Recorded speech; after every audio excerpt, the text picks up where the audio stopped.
Bismillahirrahmanirrahim. Assalamualaikum warahmatullahi wabarakatuh. Innal hamdalillah nahmaduhu wa nasta'inuhu wa nastaghfiruh wa na'udzu billahi min shururi anfusina wa min sayyiati a'malina. Man yahdihillahu fala mudhillalah wa man yudlil fala hadiyalah. Asyhadu an la ilaha illallah wahdahu la syarikalah wa asyhadu anna Muhammadan abduhu wa rasuluh la nabiyya ba'da.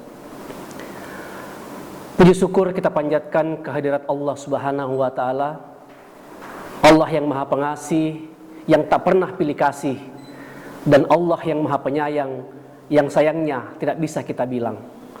Salawat dan salam semoga tercurah atas diri Nabiullah Muhammad sallallahu alaihi wasallam beserta para keluarga dan sahabat-sahabatnya. Pemirsa sekalian, alhamdulillah, hari ini kita sudah berada di hari ke-17 bulan Ramadan. Bulan yang selalu dinanti-nantikan setiap tahunnya oleh umat yang beriman, bagi mereka yang beriman. Ibadah puasa disebut juga dengan ibadah syiriah atau ibadah rahasia. Kenapa dikatakan ibadah rahasia? Karena ibadah puasa ini memiliki perbedaan dan keunikan dibanding dengan rukun Islam yang lainnya. Misalnya, membaca 2 kalimat syahadat itu bisa didengar dan bisa dipersaksikan. Kemudian mengerjakan sholat bisa dilihat dan bisa dipersaksikan. Menunaikan ibadah haji juga bisa dilihat dan bisa dipersaksikan. Membayar zakat bisa dilihat dan bisa dipersaksikan, tapi ibadah puasa tidak bisa dilihat dan tidak bisa dipersaksikan. Makanya disebut bahwa ibadah puasa itu adalah ibadah yang bersifat syiriah, ibadah rahasia, yang tahu hanyalah orang yang berpuasa dan Allah Subhanahu wa Ta'ala. Ya, makanya yang dipanggil untuk berpuasa itu adalah orang-orang yang beriman. Ya, ya ayyuhalladzina amanu, hai orang-orang yang beriman, kutiba alaikumusiyam, diwajibkan atas kamu berpuasa.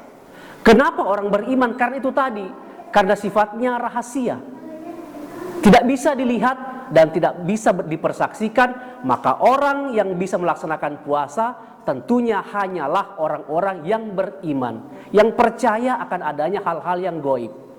Karena puasa ini gaib, tidak bisa dilihat. Ya, mungkin ada yang mengatakan bisa, Ustaz. Bagaimana caranya?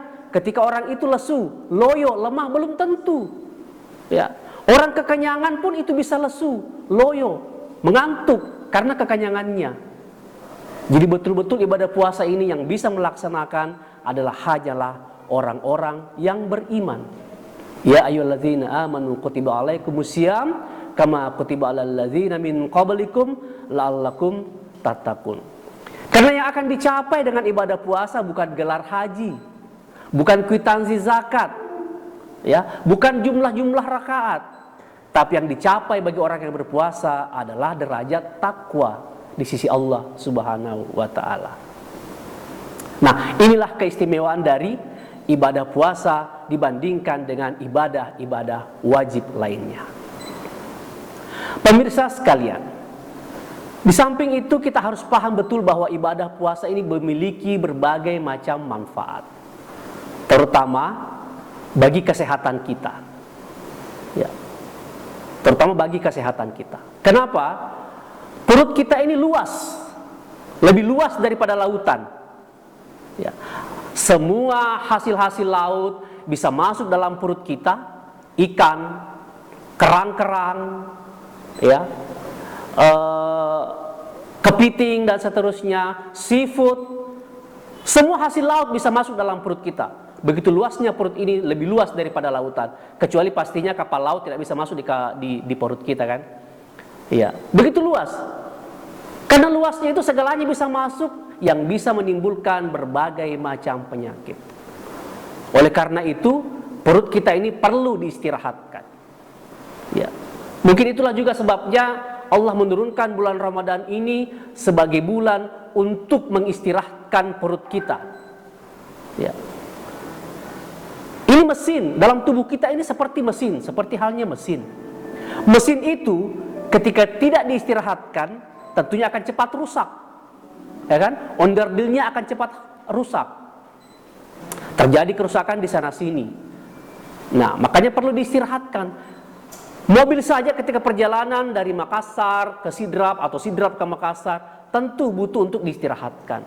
Begitu pula dengan perut kita, ya. Kalau mobil itu jalan terus-menerus akan panas, akan cepat rusak. Begitu pula dengan perut kita, perlu diistirahatkan dengan adanya puasa seperti ini. Ya. Berikutnya puasa itu juga disebut dengan bulan tarbiyah, bulan ujian. Ya, selama 12 bulan kehidupan kita dalam setiap tahun, Allah menghadirkan bulan Ramadan ini sebagai bulan ujian bagi manusia. Apa yang diuji? Uji kesabaran. Ya, uji kesabaran. Seperti halnya siswa itu ketika mau naik kelas, itu pasti ada ujiannya. Begitu pula dengan manusia biasa seperti kita. Ada bulan ujiannya. Kita diuji dalam 1 bulan. Sanggup tidak kita menghadapi ujian itu untuk naik kelas, yaitu kelas ke derajat yang lebih takwa di sisi Allah Subhanahu wa Ta'ala. Nah, tentunya bagaimana ciri-ciri orang yang lulus ujian itu akan mengalami kesenangan, kebahagiaan, khususnya di Idul Fitri, ya, kembali fitrah. Makanya dikatakan bahwa orang yang puasanya selama sebulan penuh itu kembali fitrah, suci seperti anak kecil, bayi yang baru lahir. Ya, man shoma ramadana imanan wahtisaban ghufira lahu ma taqaddama min sambi.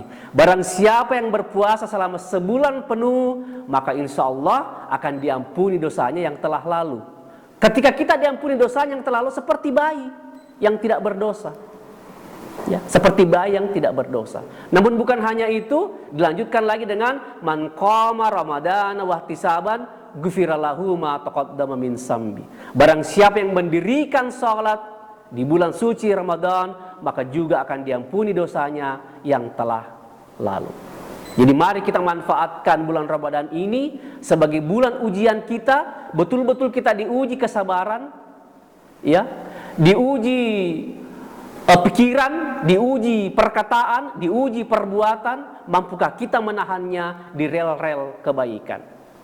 Dengan harapan keluar dari bulan Ramadan ini, hasil ujian ini kita bisa refleksikan, kita bisa realisasikan di bulan-bulan di luar bulan suci Ramadan ini. Demikian yang sempat saya sampaikan, lebih dan kurangnya mohon dimaafkan. Nun wal qalami wa ma yasturun. Wassalamualaikum warahmatullahi wabarakatuh.